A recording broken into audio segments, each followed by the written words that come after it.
Sono le 7:30, buongiorno e benvenuti a una nuova puntata di Buongiorno Regione, buongiorno dalla TGR Sardegna. Sono i trasporti in primo piano in questa puntata di oggi. Trasporti aerei, perché ieri è stata una giornata decisiva per la Sardegna, sia sul fronte continuità territoriale, salvo il collegamento tra Alghero e Roma Fiumicino, sia sulla destagionalizzazione. Ma parliamo anche di autotrasportatori, quindi di trasporto su gomma, e lo facciamo in diretta da Olbia, dove c'è Simone Lupo Bagnacani. Simone. Sì, buongiorno, siamo appunto al porto di Olbia, dove i camion sono appena sbarcati dalle navi che hanno attraccato questa mattina e si preparano a salire quelli che partiranno con il viaggio di ritorno verso il continente. Ma non sono partiti invece tra il 30 e il 31 ottobre, un grande sciopero che minacciano di ripetere anche l'11 e 12 dicembre, perché da quasi 2 anni sono senza contratto e la trattativa sembra in una fase molto complicata. Ce lo racconteranno i rappresentanti sindacali e poi parleremo anche della condizione particolare del trasporto su gomma in Sardegna, tra alti costi di spedizione e manutenzione delle strade. Per il momento è tutto, a dopo. E noi proprio in questo senso, anche per vedere come è cambiato, come si è creato il nuovo mondo, il nuovo tessuto lavorativo dell'autotrasporto, abbiamo preparato un servizio di Diego Carmignani. Adesso ci vediamo.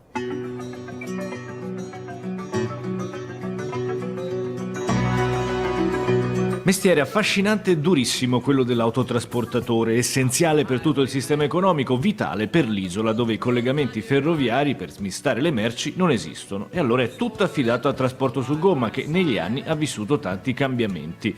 Al tipico baracchino è subentrato il navigatore, i modelli sono migliorati per garantire comfort, sono stati irrigiditi i protocolli sia per tutelare la sicurezza e limitare le ore di guida che per conseguire la licenza. Si è complicato però reperire personale. Ci sono difficoltà a trovare nuovi ragazzi che vogliono intraprendere questo lavoro, perché oggi prendere una patente costa intorno ai 7.000 euro.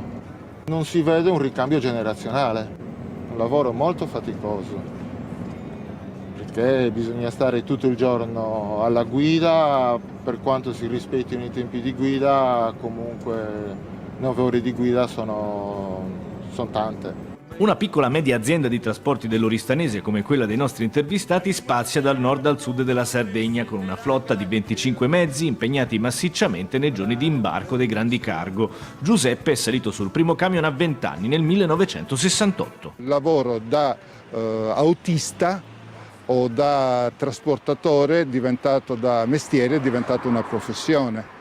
Perché oggi si sta attenti ai tempi di guida, si sta attenti alla sicurezza sul posto di lavoro, si sta attenti alla sicurezza negli stabilimenti e perciò è cambiato tutto. Negli anni 90 la liberalizzazione delle licenze ha portato all'aumento sfrenato del parco macchine, non essendo più vincolato ogni mezzo ad una singola costosissima licenza.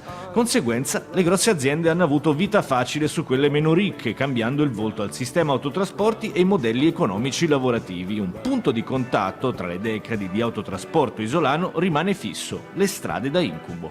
L'unica strada importante che abbiamo è la 131, che oggi sì, è grande, ma non è così grande per i mezzi e per il traffico che ha. Ci sono tante strade all'interno che avrebbero necessità di essere guardate con attenzione.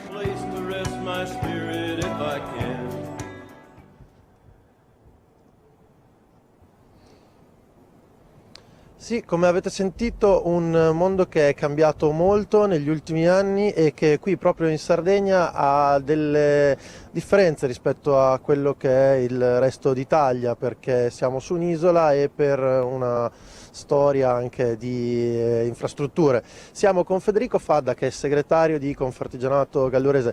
Quali sono le difficoltà maggiori che ora attraversa il settore dell'autotrasporto sull'isola? Allora, come hai detto bene tu adesso nell'introduzione, il settore vive una situazione molto particolare e in Sardegna lo è ancora di più.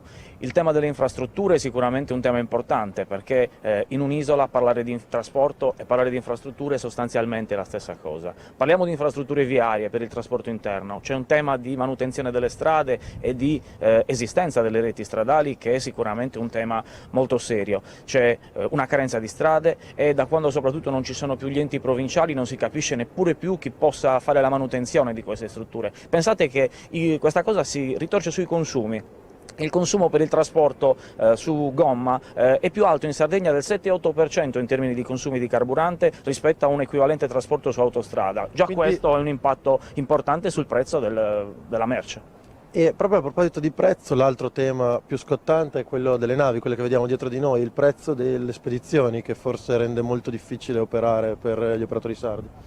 Allora, oggi c'è anche qua le cose sono cambiate molto velocemente, c'è una grande offerta, sostanzialmente anche la concorrenza che comunque oggi c'è sul trasporto da e per la Sardegna ha consentito comunque di avere dei prezzi migliori rispetto agli anni passati. Il tema è più che altro legato al sistema della manifattura, perché il valore delle merci che noi trasportiamo fuori dalla Sardegna è molto basso, per cui immaginate se noi trasportiamo per esempio un blocco di granito che ha un valore di 5.000 euro, 6.000 euro e il prezzo del trasporto incide per 1.000 euro, abbiamo un valore percentuale del trasporto molto importante. Se noi riuscissimo a trasformare le merci qua e trasformassimo questo granito con un valore di 100.000 euro, l'impatto di 1.000 euro sarebbe molto più basso, quindi diciamo che questo è un tema che è legato anche alla manifattura e al nostro sistema produttivo.